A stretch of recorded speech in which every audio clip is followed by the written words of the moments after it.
more insight into what was happening behind the scenes at Twitter when it decided to censor the New York Post reporting on Hunter Biden's laptop.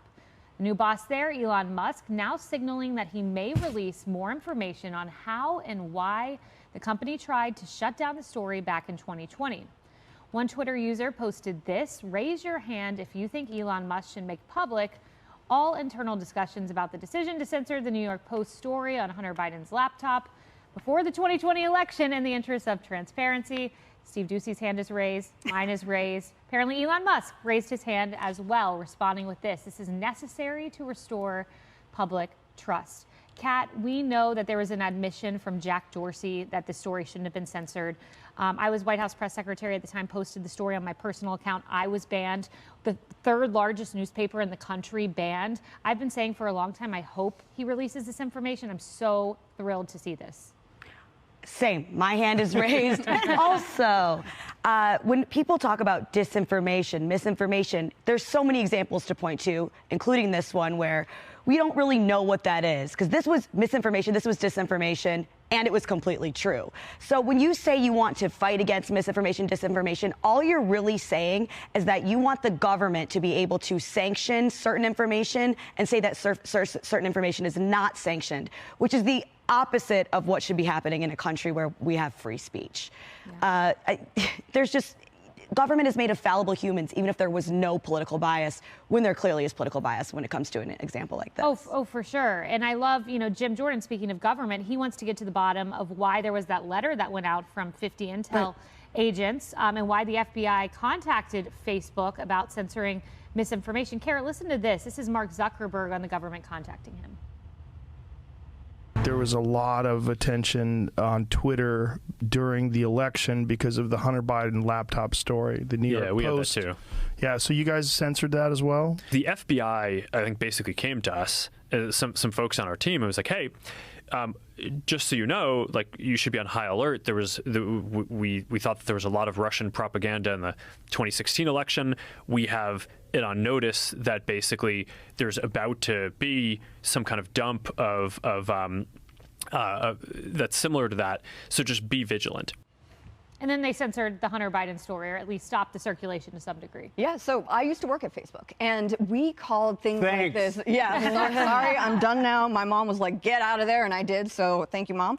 But bottom line, there's a trend here, and that is the collusion of the government and big tech companies. And we're seeing this happen more and more and more. And to begin with, big tech companies, one of their hallmarks is a lack of transparency. So we would always sort of let the public see what we wanted them to see. We would say, oh, we're dispensing these quarterly transparency reports, but they would contain information that we wanted you guys to see, and we'd hide behind that proprietary information, that black box, and effectively say these vague community standards in terms of service can let us do whatever we want, and that includes misinformation and disinformation purging. That is really just what the left doesn't like. And it's advocacy too. Dr. Sapphire, I'll never forget when Stacey Abrams made that asinine comment about a baby not having a heartbeat at 6 weeks, and then Twitter, they're supposed to have this agnostic description about why a name is trending, just very neutral. Instead, they engaged in advocacy and said doctors agree one doesn't exist during the stage of pregnancy. Reports from NBC and NPR confirm.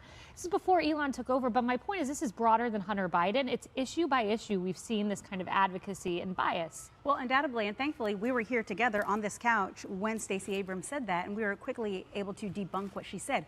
All that she did was, and Twitter and everything else that said, well, doctors confirm it, all they did was manipulate the definition that they were using for what a heartbeat is. I happen to be one of those physicians that reads the ultrasounds of these fetuses, and I can tell you unequivocally, I do see the flutter of the heart by 6 weeks. It just is what it is. People can even hear it at this point with some of the technology. But we're talking about, as you said, a much broader issue, and you have right-wingers and GOP have stated over and over again that they are being more heavily censored on social media than others, and people say that's not true, they're conspiracy theorists. Well, guess what? Yale and MIT actually did an independent review, and they showed that about 7% of Democrat accounts have been censored and suspended over the last year, but how many Republicans? 36%. I mean, when you have these independent reviews, it doesn't lie. And so just because it doesn't fall in line with the liberal talking points doesn't mean it's untrue. That makes sense. You know, Jonathan Turley had a great piece out back to Hunter Biden, and he pointed out that there was a statement from the Associated Press at this stage of the scandal, which is breathtaking. It was this: Joe Biden said he's never spoken to his son about his foreign business dealings, and nothing the Republicans have put forward suggests otherwise, except we have audio, so we'll play that, and then, Steve, you can respond. Okay. Hey, pal, it's Dad. It's 8:15. On Wednesday night. If you get a chance, give me a call. Nothing urgent. Just want to talk to you. I thought the article, at least the thing online, that's going to be printed tomorrow in the Times, was good.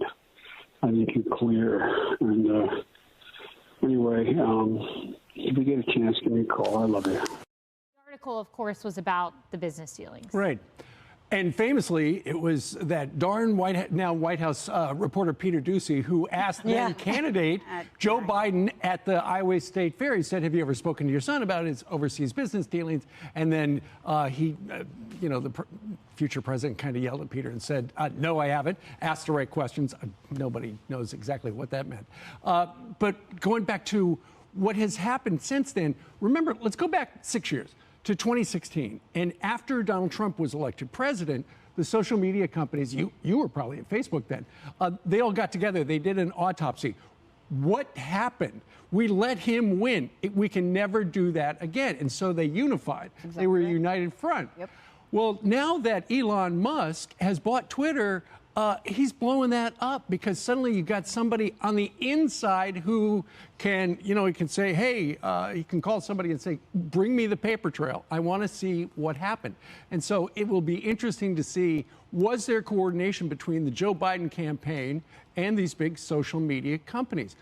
And if Elon Musk goes on television to reveal the truth, as Dave, the stage manager, just said, that will be Musk see TV. We already saw DOJ and Facebook did it, so shocking. Well, already happened. Between Elon Musk at Twitter and Jim Jordan at Oversight Committee, I am confident we will get some answers, and we deserve